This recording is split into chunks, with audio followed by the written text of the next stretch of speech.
learn about something called mnemonic strategy. And what that is mnemonics are memory tools, procedures, or supports that help both youth and adults remember bigger pieces of information. So this would include like steps, stages, parts, and phrases of any content that you're trying to learn. Does that make sense? Okay, so the instruction mnemonics connect information that you already know to new information that you're trying to know. So it connects the old and the new.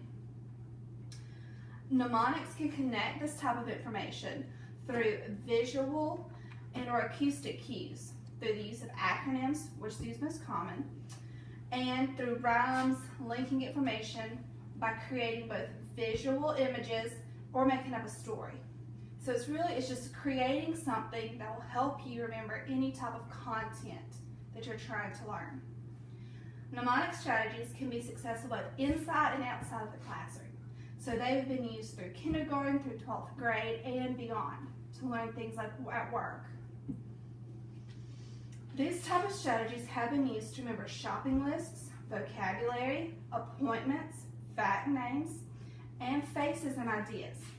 There are 3 types of mnemonic strategies that we use most common. That is keyword, peg words, or peg numbers, and letters. All right, so we'll take a look at them.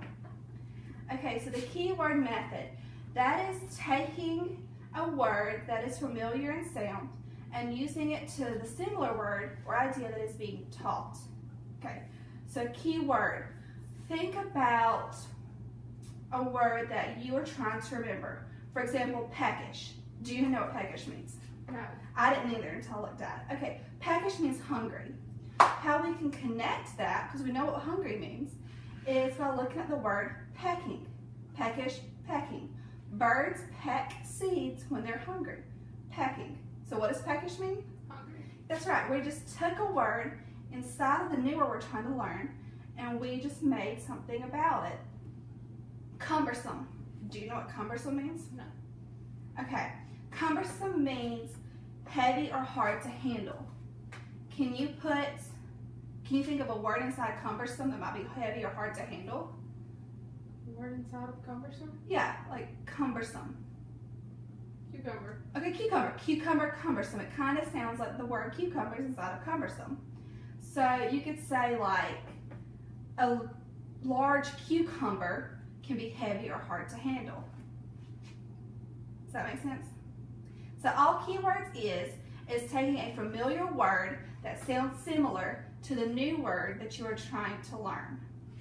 The next one is peg word. Peg words are used to help youth or adults remember new information in a particular order. There's 2 types of peg words. There's the peg words, and then there's peg words using the numbers. Okay, so let's look at peg words using numbers first. This is what we have. We have 1 through 5 listed here. What does the number 1 look like? A candlestick. Okay, 2 looks like a swan, 3 looks like a Heart. 4 is like a boat or sailboat, and 5 looks like a Hook. So see, they took pictures and they compared them to the numbers that we're trying to learn. This would be a good tool to use if you were like in elementary, but you're not. But can you take these right here and figure out what they look like?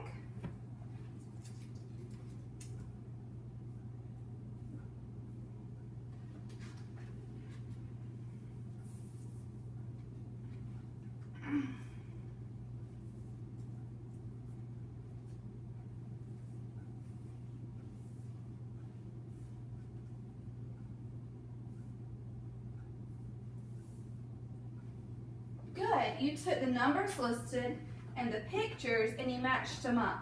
So you know like 6 look like this golf ball. That would be a good way for you to remember that's the number 6. So that's using peg words but through pictures. Now peg words using actual words is taking a word and helping you remember it in an order. Like 1, bun.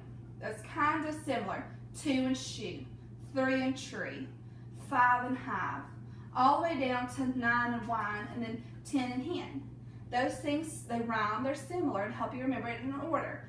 Can you think of another word that you could rhyme it to? 30 and dirty. 30 and dirty. Okay. So that would be using the peg word. The last strategy is the letter strategy. And the letter strategies uses acronyms or sentence mnemonics. These are probably used the most common. I know I use them all the time in my classroom. In the letter strategy, let's look at this example. We could use the word swag. We have S-W-A-G. See right here? And what this is S. Starts with a capital letter. W. Written neatly. A space between words. And G, give a punctuation at the end of the sentence. So that says swag. So if you were to bring me up your paper and I said, does your paragraph have swag? You know you have to go back and say, does it start with a capital letter? Is it written neatly? Is there a space between my words? And do I give punctuation at the end of sentences? Can you think of a mnemonic letter strategy that you've used?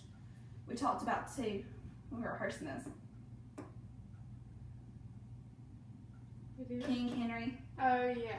King Henry drank chocolate milk. That's right. That helped you remember the metric system, right? And then we have another one that we both knew that we used was, please excuse my dear Aunt Sally. Yeah, we use that with answering, like, is it expressions that we use that with? I think so. Yeah, in math either way. So you can use it. So we've used one in English, the please excuse my dear Aunt Sally in math, and then the metric system can be used in both science and math depending on what you're learning. So you can also turn around and use the letter strategy in like for an adult. So if you're going to fill out a resume, do you know how to do that? No. Not at all. But if you were to take a class and they said, Madeline, write me a resume, you can use the word resume as in remember your name, your education, summary statement, useful information about yourself, make sure to include contact information, and employment history. You can use all those things, and each one start with something that you have to put inside of a resume. Does that make sense? Mm-hmm. So you can use the letter strategy in your adult life and in the classroom.